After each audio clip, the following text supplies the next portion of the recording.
Minus the double there. Welcome to Tank Radio. I'm Frank, KG5HJ, and one of these days I will get the whole thing situated. I almost did it right, but my YouTube window wasn't muted, so you got double audio for a second. But whatever. What's going on today? I'm going to bring on my guests, and I have on today, where is that side-by-side duo shot transition? There we go. We got Shane, and today, Wild Cascadia Anime. What's going on? How are you doing today? Hey, Ham. Thank you for inviting me. Awesome. Well, thank you for joining. We are going to be talking about anonymity. I should have practiced saying that word. I was about to say, Frank, did you practice that? Because I was trying to say it on the way home from work today, and I was like, anonymity. I forgot. Anonymity. Aluminum. That word. But anyways,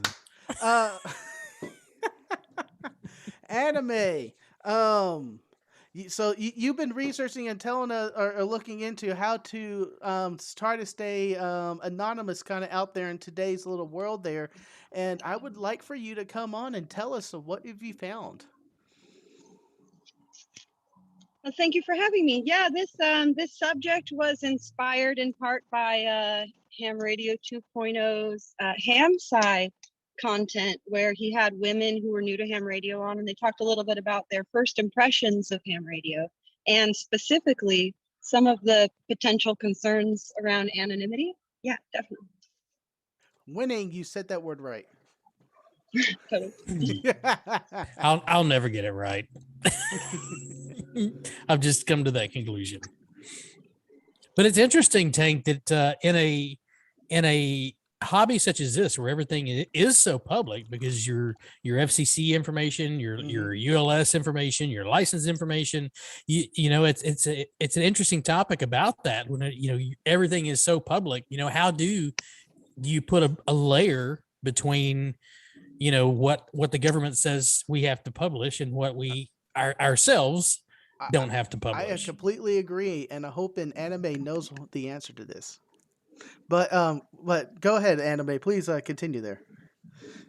Well, okay, so that's a really important segue, and thank you for that. In regards to ham radio specifically, you had pointed out that, say, for instance, you were brand new and you went to the FCC and you gave them your information, not knowing that it was going to become public, and then later retracted through replacement. Say you got a PO box and put that in your publicly available information. You had brought it to my attention that you could actually trace back to the original post. So this is one of the main concerns that the ham sci women had brought to our attention too, is the choice, whether or not it's a form of consent in a way. I'm allowing you or not allowing you to receive that type of information, and whereas it seems to me where it had a value, like we were discussing earlier, the FCC needed that information, say, to send us information mailers, but it doesn't seem to be as applicable now. So I think it is a little bit applicable, just because the other part of that is, from my understanding, is if you're sending sporadic emissions, or your station's not quite rightly tuned, we can help track down that station and help them to come back into compliance. Not saying we're going to go after you with pitchforks, but we're good amateur radio stewards, and it's a way to figure out where that transmission is coming from, so we can get it back into compliance, and we're all playing fair game at all this. That's one take. I hear that. Absolutely.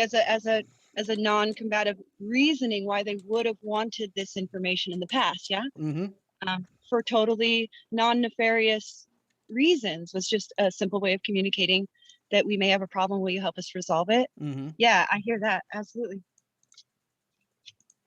And so, bouncing off of that idea, it seems to me that with the understanding of what you're getting yourself into, you kind of, within the frame of being more of a public figure, like a small business owner, where you would want to consider things like perhaps a dedicated email address or a dedicated business phone number, or a step that I and you and other small business owners who are considering perhaps an LLC classification, you would get something called a registered agent, which is actually someone that you pay $20 a month or something similar in small price, and they'll accept mail for you. Generally, a descriptor is like if you have a business that's a graveyard shift business, but legally you have to be available from 9 to 5 Monday through Friday. In order to receive any legal notifications, you have to have someone available. And so for anyone that's not familiar with that other level of security choices, that's available. Yes. Oh, I was looking into that when I was doing the LLC, and at the end I just realized I'm cheap, and I slapped my address on another public document. I kind of want to fix that, like you were saying, eventually down the road. Um, but yeah, it takes money. You saw the ceiling fan comment too there, Shane, didn't you? Oh yeah, Beer Snack's got to complain about something. I guess I Oh, was making him dizzy or something. I didn't realize that about it was beer snack. I'm just reading the comments. He's hiding under his other alias, his call sign. But anyways, getting back on point, minus the Sealy fan snafu. What that so is there a particular way to go about doing that, or is there a form of business that will help you try to accept mailing, or is there another way that we can go about that? Ooh, that's a really good question. Okay, so in my first reaction to that question is there are personal choices that it's kind of a variety of self-censoring yourself that we decide we don't put that information out there. There are also things like registered agents or like private business mailing, like private mailbox type businesses. There's one I have in mind. I'm not recalling their name at this time. And then there's also, okay, I just lost my train of thought. Registered agent is a business. I'm out in my yard and there's a loud noise. It's all right. Oh yes, and then the choices for anonymity, the concept of to be gray man, in order to not necessarily conceal what you're doing, but to hide in plain sight. We've all heard that turn of phrase, yeah. Yeah. So what is a gray man? Oh, that's a very good question. So within the commonly described within the realm of, say, a prepper community or someone who is that mindset of preparedness, not necessarily the guns and ammo, but on the other end of the spectrum with the bullets, the beans, and the band-aids, there's a way of carrying yourself where you don't reveal personally identifiable information. Say one of the reasons why you may or may not decide that you would want to put your call sign on your license plate of your vehicle. That is one amount of consent. I consent for that to be out there like that or not. Gray man is also, say, there are a select group of us that will be familiar with the airsoft community, and they're very tactical, very openly tactical. And that's neither positive or negative. It's just a way of presenting. And so a gray man would not have the Molly bag or the Alice pack and the 500 clips exterior. It would be very business, very blendy into the background. Would be a just off the top of my head descriptor of gray man. Okay, that's very interesting. I never really heard that term before, and that's why I was asking. But you also brought up a good point that I didn't even think about. When you put your call sign on your license plate, it is also a pointer. If you just search the call sign, the first thing comes up is the FCC database. You click on it, and boom, your address. It's quicker to do that than any other type of public record search on any other one's license plate. And I didn't even think about that.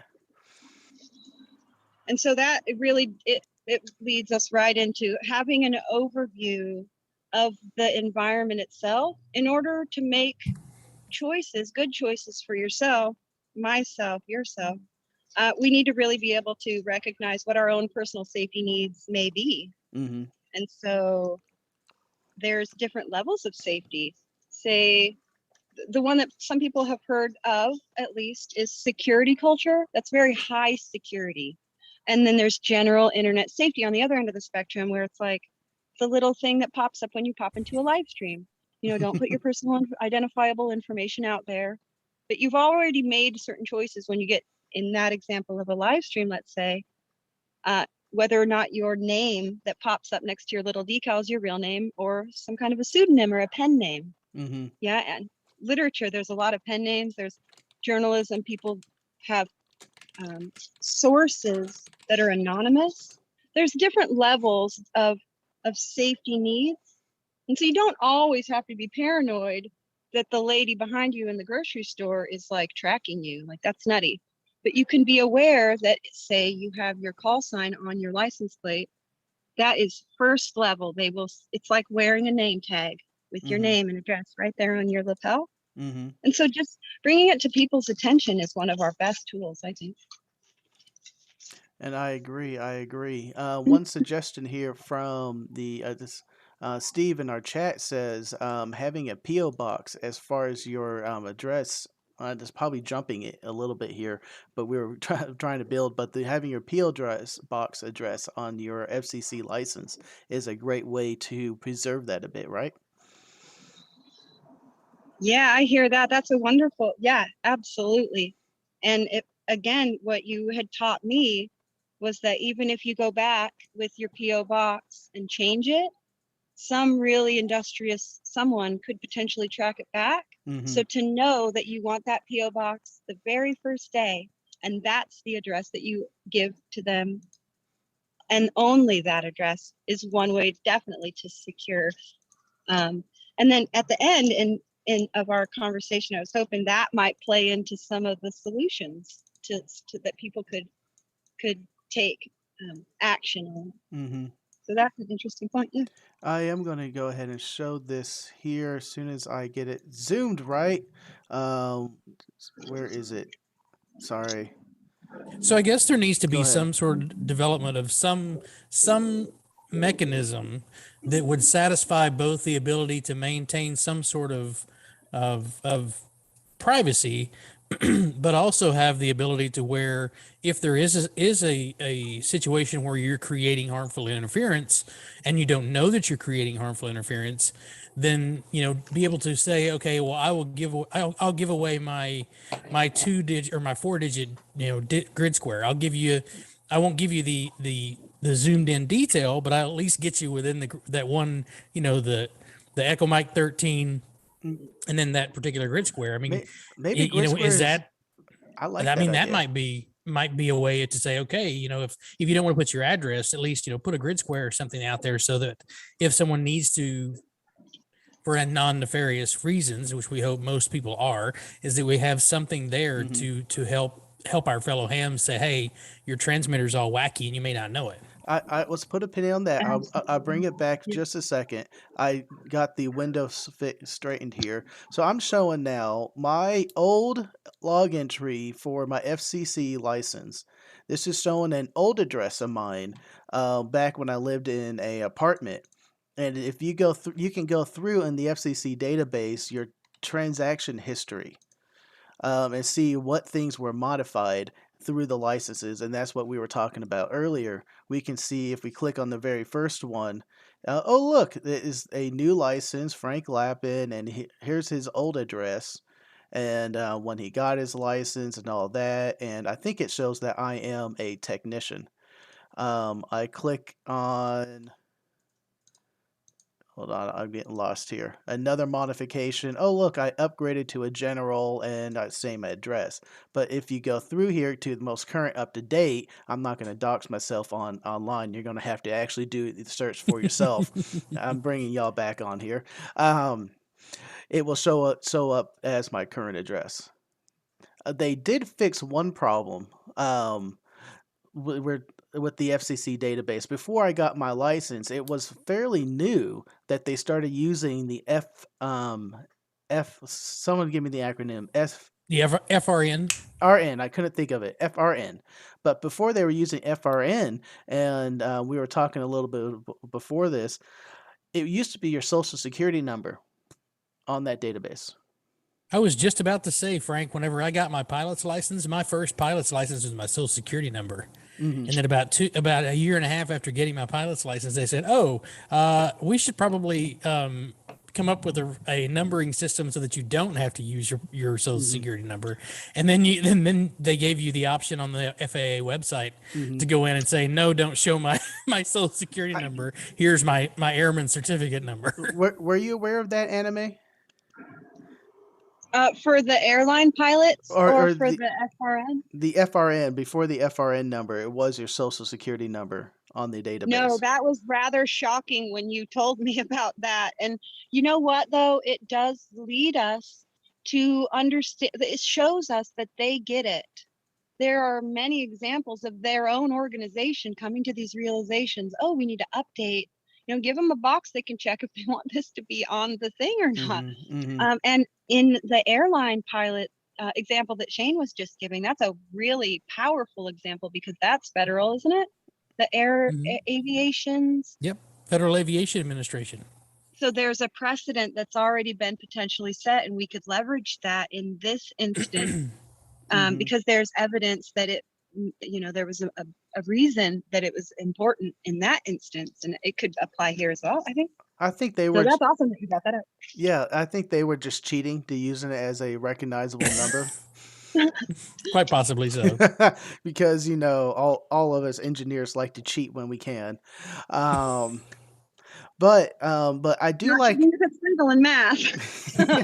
not in the math, but when we can find useful shortcuts, we'll take them. But I'll bring it back around of trying to use the grid squares or zip code or something that can be, more that public facing to have it. Hey, man, this is the area, and the FCC still will have our physical address or the PO box that we give them, and they could come to us directly for the interference. But with all of our fox hunting skills, I don't think really we need to have our address out there anymore. Yeah, I don't either. And then long term, and this is one of the things that as we start to wrap towards the end, I have to definitely name drop Shoshana Zuboff. She is an author out of Harvard who is writing on the concept of surveillance capitalism. She coined the term. And it's head fall off your neck kind of stuff, you guys. It's very important. And we in the communication fields should lead the pack in this instance, I think. And so one of the many calls to action would be pick it up on your audiobook and listen to it when you're driving or whatever.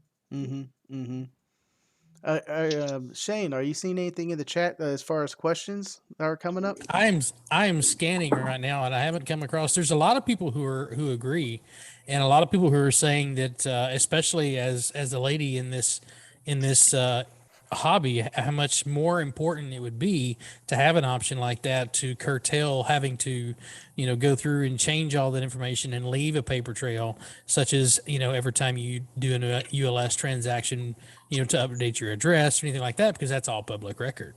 But it needs maybe that's something that next time we have the CEO of the ARRL on, why don't we ask him, say, hey, what kind of lobbying or what sort of, what do we need to do? What kind of proposals do we need to do to say, hey, there are people out here that would like to protect their information. Can we do the same thing that the FAA did with the pilot certificates and just give them the opportunity to say, hey, I don't want to show my information on the public system. Because because what they did is they created two separate searches. So if I'm a pilot, I can go in and see more information than a non-pilot. But even then, I can't see I can see ratings and stuff like that, but I can't see addresses and anything like that, because there's the option in the system to hit the checkbox to say, hey, that information stays between me and the government entity that is there. That's a fantastic point. I really appreciate that.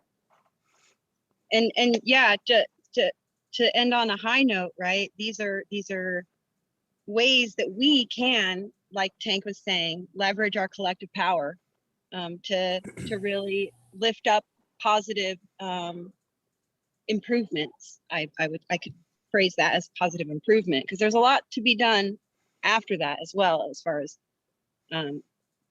keeping people's personal information personal if they want it to be personal. But to play off of what you were just saying, if I may, sorry, go ahead. No, we weren't saying anything. Yeah. Go right ahead. That what you were saying about the PO boxes is that might be a way for local clubs to incentivize new members to get younger kids. Maybe they can't afford a PO box, or they don't want it to go to their parents' house because it's a way for them to be independent, or just people who don't have a PO box for whatever reason, live in an apartment and can't afford it. Right. To come down to the club and get FCC ham radio only related mailings there. And so then it's not linked to your personal information at all, right? Like a club, and that might be something that a membership due would go into, everybody throw $1. These are just brainstorming ideas. What do you think? That would be a nice one if a club's big enough and is able to do that. Oh. That would be an awesome a benefit of joining a club like that. The Hertz Club did make it known during the their classes for the amateur radio license, their tech classes, and also when you're filling out that form, put the address that you want to be public known here, and they gave us a chance to go out there and get a PO box if we wanted to beforehand. I don't think this is very talked about that much, other than, oh yes, it goes into the FCC database and it is what it is. Not a lot of people are given the chance or the information before getting their license to go and get that PO box, and I think that is that's very useful and helpful information, because like I just shown here, I could go back in my history. Oh look, there is the 1600 Village Drive apartment number da where I lived at 3, 4, 5. Oh man, that's more than that. That's 6 years ago. Ooh. You're old, Frank. You're old. I agree with y'all completely. We do need to leverage our collective action, our power, and to help try to transform this database online and get it to remove or redact our public address, or if they really want to help eliminate sporadic emissions or bad transmissions, to go back and just say, hey, here's a grid square or just the zip code of this person's license. To help you narrow down where it is, it'll take you from like a large city to a more localized area, and from there, usually from a club roster, you can figure out who it was. I don't think it would be very difficult for the FCC to just say, hey, you know what, I'm going to add a checkbox in the ULS, and whenever you hit that checkbox from that point on, your information and previously that information should be removed from there, as to the visible to the John Q public who's just doing a search. And I don't think that would be difficult, nor would it cost them a ton of money. So no, it's definitely something that should be asked to data. senators and all that kind of good stuff. And it would get them such good press. I mean, let's be honest. It would make so many people happy, and they'd be like, oh, these people, these ham radio folks are really passionate about protecting my privacy. Yeah, right. That's PR. Yep, and I totally agree. I did see one important question, and it was for you, Anime. Yes, sir. And where did it go? Where did it go? It moved on me.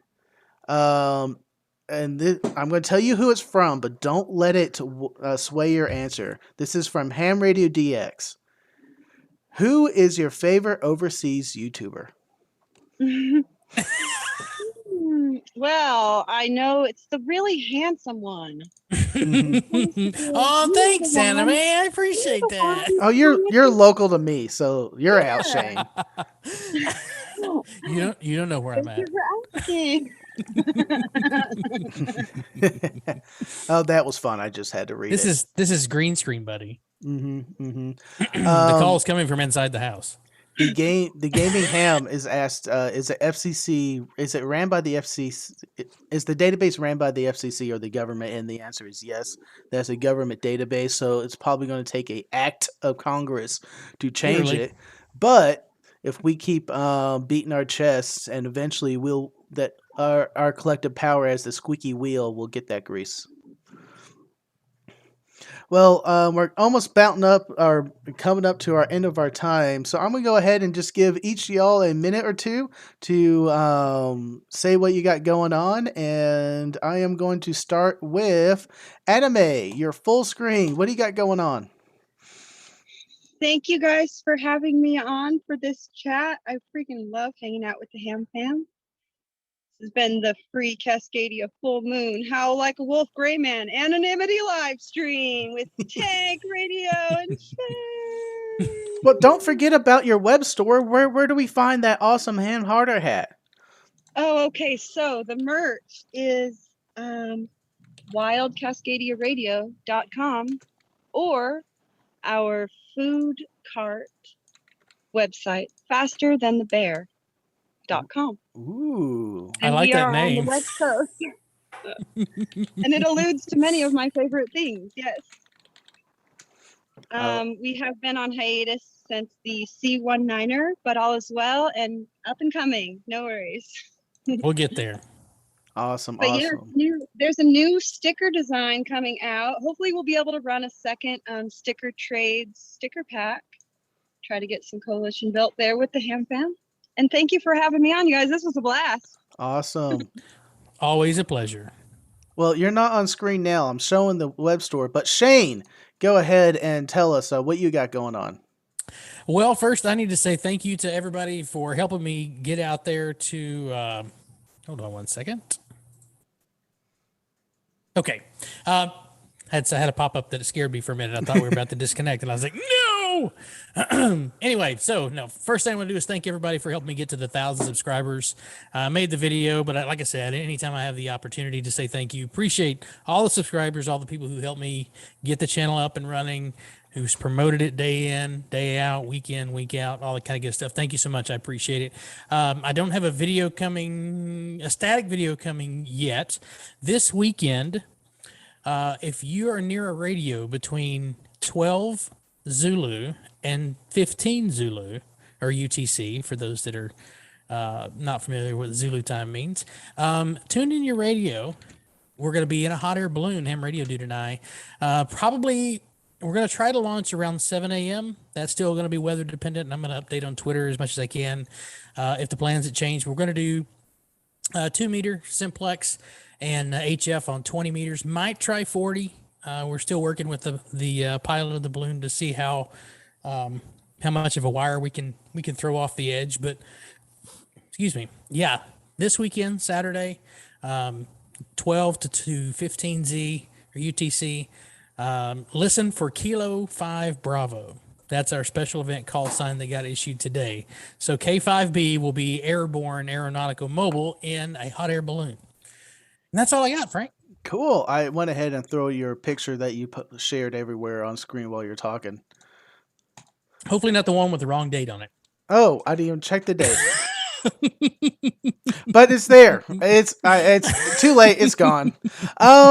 Full screen time on me. If I could find that transition. Boom. I'm Tank Radio, and thank you for watching. Coming up next week, I have something. Oh, I got Adam coming on. We're going to talk about tents and everything about tents that you need to know to take a tent and find a tent that you want to take on a soda trip. Well, it doesn't have to be soda, just camping in general.